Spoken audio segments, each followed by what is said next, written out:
Hello, and thanks for joining us on Chicago Tonight. I'm Brandis Friedman. Here's what we're looking at. A look at how a second Trump presidency could affect public transit, construction, diversity programs, and more.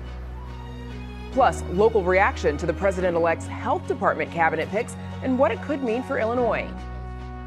I don't believe taking a face and trying to change it. I like taking a face and enhancing it. And makeup guru Bobbi Brown on her newest company, Jones Road Beauty. And now to some of today's top stories. Special counsel Jack Smith is moving to dismiss all federal charges against President-elect Donald Trump. Smith filed the motions today to drop the election interference and classified documents cases against Trump. In the court filing, Smith wrote, quote, "This outcome is not based on the merits or strength of the case against the defendant."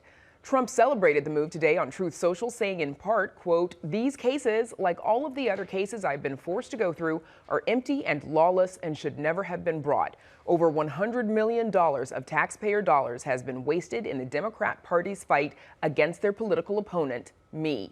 Trump has said he would fire Smith once he retook the office, a move at odds with how previous presidents have handled special counsels. Smith dropped the cases without prejudice, leaving the door open for charges to be brought again in the future.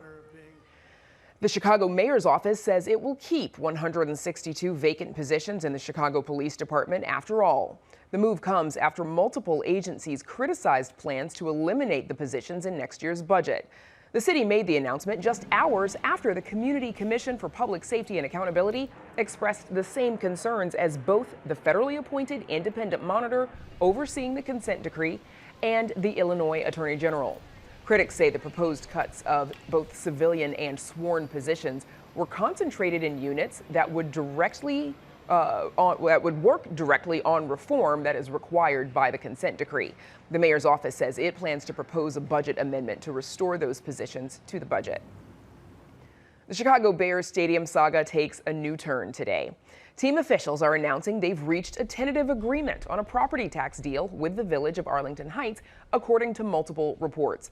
The Bears purchased the 326-acre plot that was the former site of the Arlington International Racecourse last year, but faced roadblocks. The tentative deal now opens the possibility of the team landing in the northwest suburb. But multiple reports say the team is still focused on Chicago as the landing spot for the new stadium, though. The team also proposed a new domed stadium just south of Soldier Field on the lakefront, and they're also reconsidering the former Michael Reese Hospital site in Bronzeville. The late Chicago Mayor Harold Washington was honored this morning at a wreath-laying ceremony at the city's Oakwood Cemetery, where the historic figure was laid to rest 37 years ago today. Through our civic choices, we have all been blessed to know, follow, respect, work, and most importantly, to vote for our mayor, Harold Washington. And today we lift up his life, his legacy, in memory. The Mayor Harold Washington Legacy Committee hosts the annual We Remember Harold event each year in an effort to keep the memory and message of Chicago's first black mayor alive. And Mayor Washington was also honored last Friday by the Illinois Labor History Society with an award for his advocacy in union and human rights, which the committee accepted on his behalf. Up next, local public transit advocates gear up for another Trump term. That's right after this. Chicago Tonight is made possible in part by the Alexandra and John Nichols family, the Jim and Kay Mabey family, the Polk Brothers Foundation, and the support of these donors.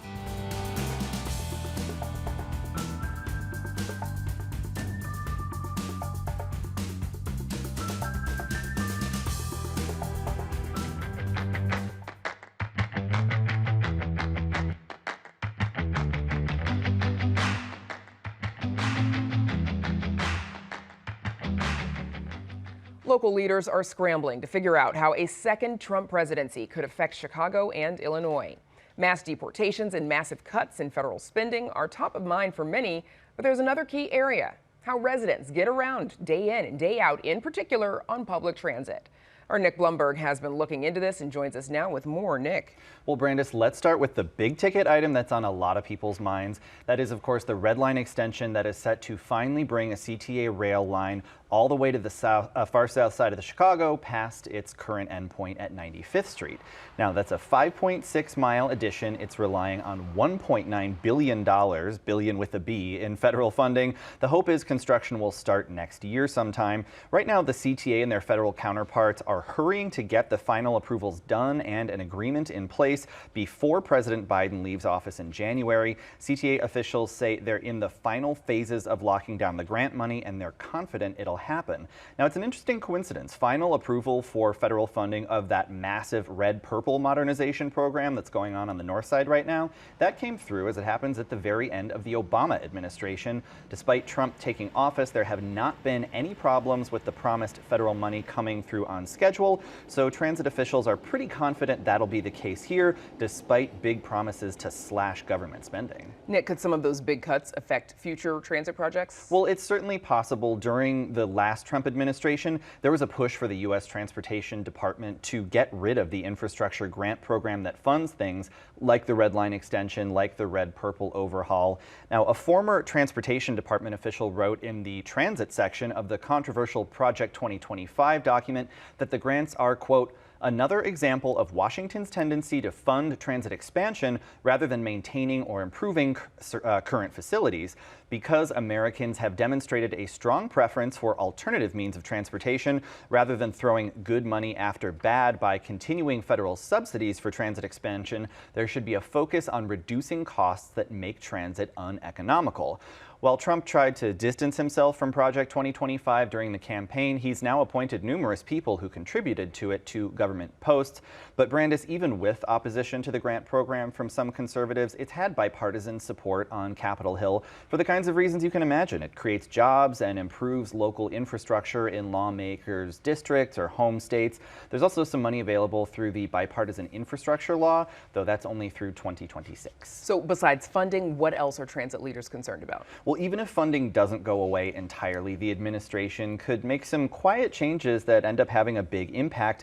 For example, altering eligibility requirements for certain programs without much fanfare, leaving important jobs unfilled and gumming up the works that way, making choices based on political calculations. There's also the question of diversity programs, which the CTA has made a centerpiece of its big infrastructure projects. There's a federal effort to help more women and people of color benefit from big money transportation contracts. It's currently being challenged in court, and it's the exact kind of program that a Trump administration is highly unlikely to fight for. If the program goes away, that'll put the onus on state and local governments to step up. Okay, a lot of questions about the future, of course. It's not written yet. We'll be watching. We'll be watching. Nick Blumberg, thanks so much. Thank you. And you can read Nick's full story on our website. It's all at WTTW.com/news. Up next, we explore how a second Trump term could impact another area of everyday life, public health.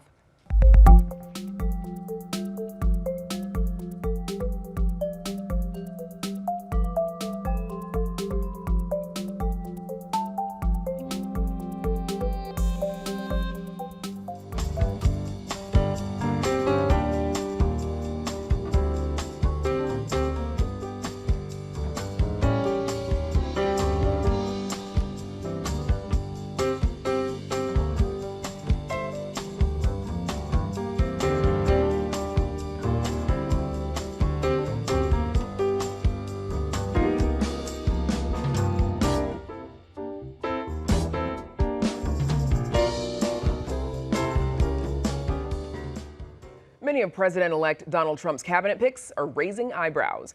He recently nominated environmental lawyer and anti-vaccine organizer Robert F. Kennedy Jr. to lead the Department of Health and Human Services, and controversial television talk show host Dr. Mehmet Oz as head of Medicare and Medicaid, neither of whom have public health experience. Joining us now with more on the potential impact on public health is Dr. Robert Murphy, professor of infectious diseases and executive director of the Institute for Global Health at Northwestern University's Feinberg School of Medicine. Dr. Murphy, thanks for joining us again. Welcome back. Thank you for inviting me.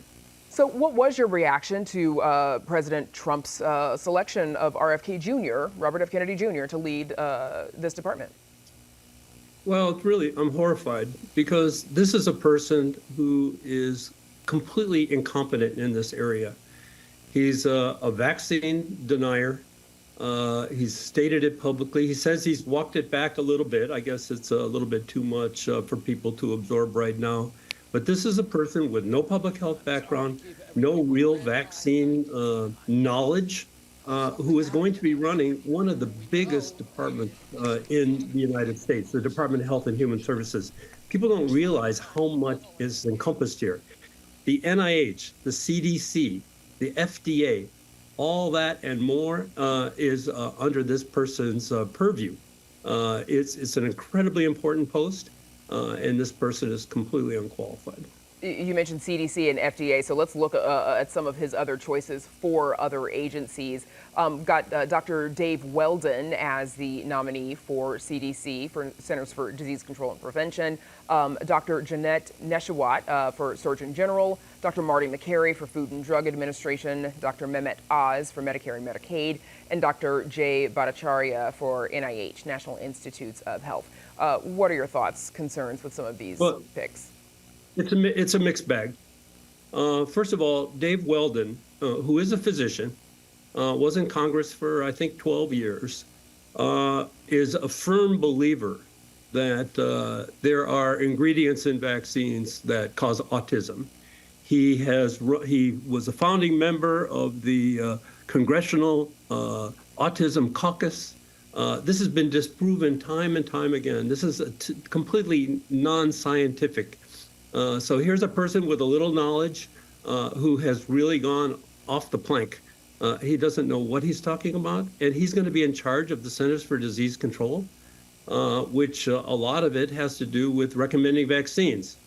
Some of the other choices actually are pretty solid.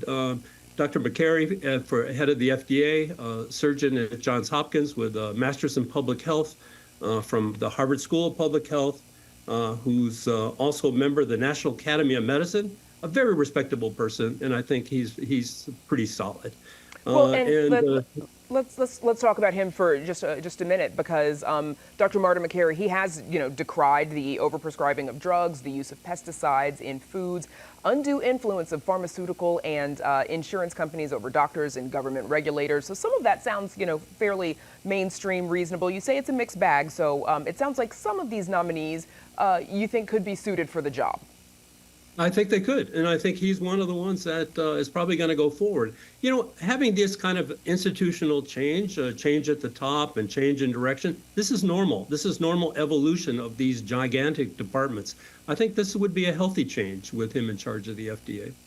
Okay, but obviously it sounds like you've got some concerns potentially about a couple of the others, Dr. Neshawat, I have Oz. a little problem with who he reports to. He's going to be reporting to RFK Jr., who doesn't know what he's talking about. Some of the CDC, Dr. Weldon, is another person who is really an extremist. Okay. Some of these appointees, as you've mentioned, as we've discussed, are either anti-vaxxers or required vaccine programs. Right. What could a change in vaccine requirements mean for schools? Well, where all this is going is a relaxation in the requirements for vaccination in public facilities like schools, nursing homes, hospitals, etc. And if that vaccine mandate that exists today for, for example, measles, if that drops below 90% or even below 95%, I hate to say it, you're going to start seeing measles outbreaks. And why is that important? Because measles can kill children. It can kill adults who aren't vaccinated. It can kill anyone who's not vaccinated. And RFK Jr. should know this because he was involved in the crisis in Samoa years ago, where he convinced the president of that country to eliminate the mandate for measles vaccine. And they had a big jump in cases, and 90 children died. And we can see the same thing here if these vaccine uptake drops like it did in Samoa. RFK Jr. has also said that he would pause drug development and infectious disease research. A lot of that is funded out of the National Institutes of Health in favor of focusing on chronic diseases. What impact would that have on research and at, the universities that conduct a lot of that research? Well, the National Institute for Allergy and Infectious Diseases, where this falls into, is about an $8 billion a year enterprise of the almost $50 billion that the NIH has. It's a huge investment in research. What's happening now with drug resistance and the bacteria, with new pathogens that are emerging or re-emerging, is critically important. Look what happened in 2020. With COVID. You think we're not going to have another infectious pandemic? And to put all the infectious interests to the side? This is insanity. Don't we learn anything from our mistakes? It was tough enough getting through the COVID pandemic. What if avian flu becomes transmissible human to human, which is a huge fear and certainly a possibility that could happen now? Is this group going to be able to run it? What RFK is saying is let's not look at infections anymore. This is absolutely ridiculous. Dr. Murphy, how does public health leadership at the national level affect public health outcomes at the state and local level? Well, there is no national mandate. There's nothing in the Constitution that says that public health is a U.S. constitutional issue. That has always been delegated to the states. So we have 50 states. We have 6 territories that have people in them, including Puerto Rico and the District of Columbia and others. And everyone has their own. Illinois here, we actually have 3. We have the city of Chicago, we have Cook County, and we have the state of Illinois. Fortunately, they're all working together and things are working just swell. But every state is different. And when these infections roll into a population, you can't have, when you're one state doing one thing, another jurisdiction doing another thing. That is really not going to be the wisest thing in many situations. It's really just a matter of time before there's another epidemic or pandemic that comes along. We have to be ready for it. And this group is not the group that could run it. Okay, we'll have to leave it there. My thanks to Dr. Robert Murphy for joining us with your insight. Appreciate it. Thank you. Up next, beauty mogul Bobbi Brown talks cosmetics and aging. But first, a look at the weather.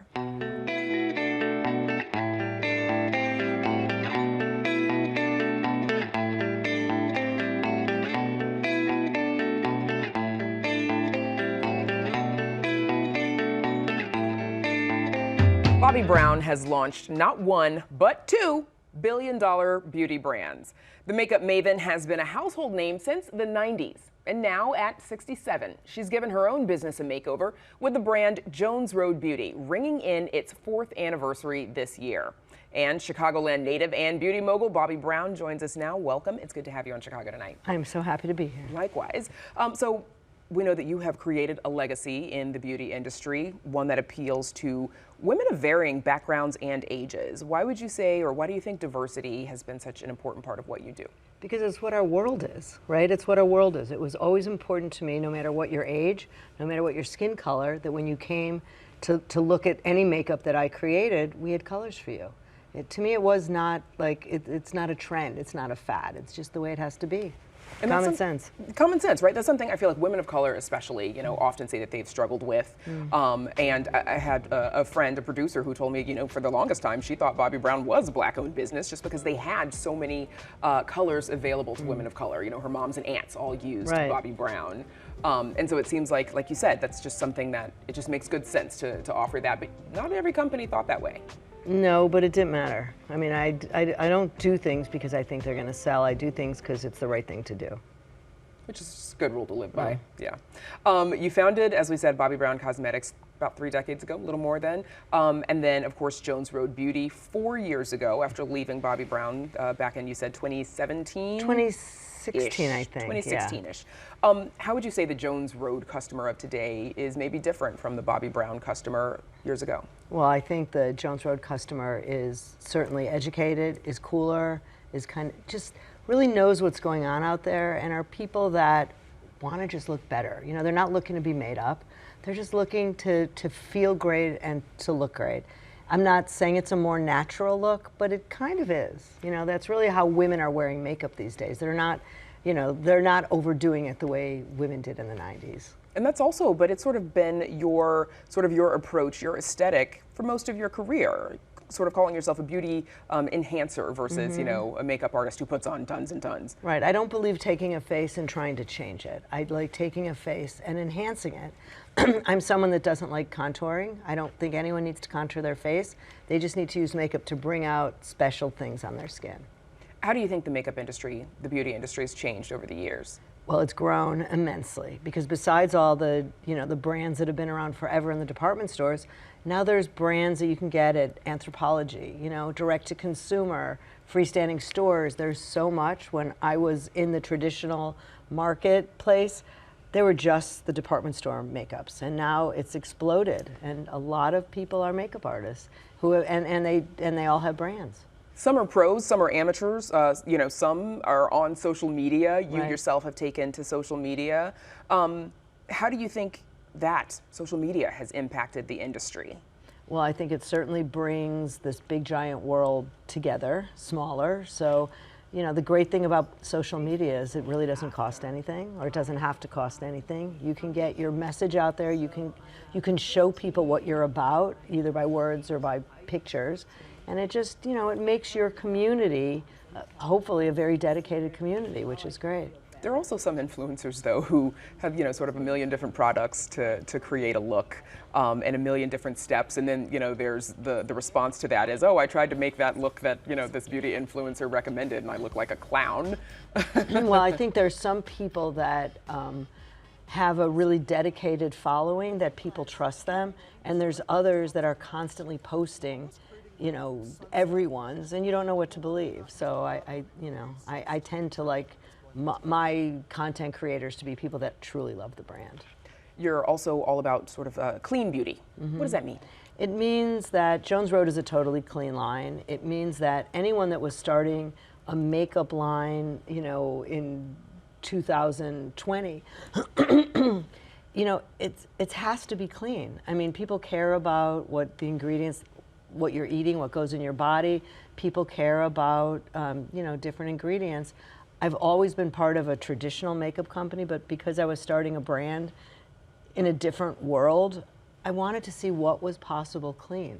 And, you know, I love that Jones Road is totally clean. And what it means is there's 2,600 ingredients on the do not use on the ban site in the US, in Europe. And none of those are in the products, and that makes you a clean brand here. The beauty industry typically has also not always been kind to women. Older women, particularly, and women are, you know, constantly seeking ways to look younger and younger. There is Demi Moore's recent movie, The Substance, which is, you know, about the horrors of aging or avoiding aging. What is your mantra on aging? And, you know, have we made progress in how we discuss and treat the process of aging? Well, first of all, aging is great, right? Getting older is great. You get so many great things with it. You know, you get your power, you find your voice, you have all the knowledge, and you know what? So what? You have a few lines, and so what? You have things that you didn't have before.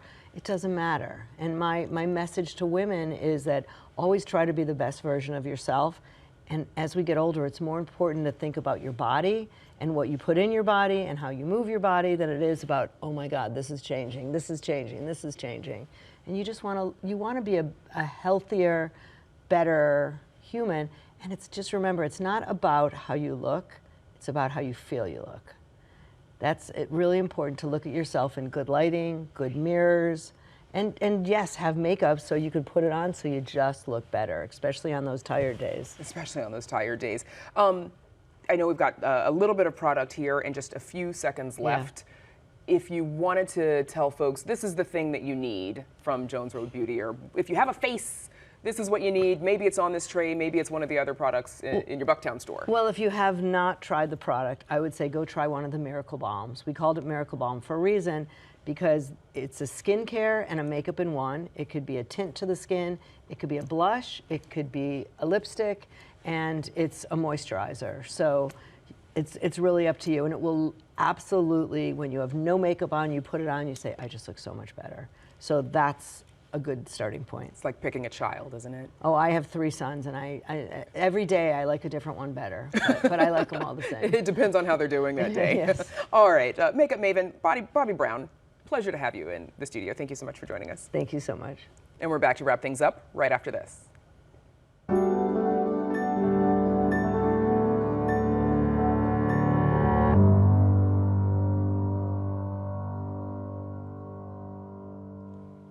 And that's our show for this Monday night. Be sure to sign up for our free email newsletter, The Daily Chicagoan, at WTTW.com/newsletter. And while you're there, check out our website for the very latest from WTTW News. And join us tomorrow night at 5:30 and a special time that's at 11 o'clock. The latest updates on Chicago's City Council with our Spotlight Politics team. And the co-hosts of America's Test Kitchen join us to talk about their new cookbook and helpful hacks for holiday meals. Just in time in case you've got a holiday this week. Now for all of us here at Chicago Tonight, I'm Brandis Friedman. Thank you for watching. Stay healthy and safe and have a good night.